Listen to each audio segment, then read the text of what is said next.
রাধে রাধে বন্ধুরা, কেমন আছো সবাই? এটা আমাদের অনেক পুরনো ভিডিও, ফোন ঘাঁটতে ঘাঁটতে পেলাম, তাই তোমাদের সাথে একটু শেয়ার করলাম।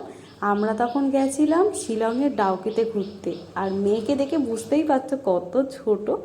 আর আমরা এই নৌকোতে রয়েছি, আমার হাজব্যান্ড, মেয়ে, আমি আর যে নৌকো চালক, আর পাশের নৌকোতে রয়েছে আমার বোনেরা আর তার হাজব্যান্ড। আর এখানে ঘুরতে এসে এত সুন্দর লাগছে, পুরনো ভিডিও অনেক দিন পর পেলাম, তাই ভাবলাম ফেসবুকেই ছেড়ে দিই। এখানে থাকলে তবু থাকবে, আবার দেখতে পাবো, না হলে কখন ফোনে থাকলে ডিলিট হয়ে যাবে। আর তোমাদের সাথে একটু শেয়ার করলাম। শিলং আসাম একসাথেই ঘুরতে গেছিলাম। আমাদের প্রথমে আমরা গেছিলাম শিলং, তারপরে শিলংয়ের মেঘালয়, তারপরে ডাউকি, এগুলো ঘোরার পর ব্যাক করেছিলাম আসাম। আসামের কামাখ্যা মন্দির দর্শন করে তারপরে আমরা বাড়ি ফিরে এসেছিলাম। আর এখানে ঘুরতে গিয়ে দারুণ লেগেছিল।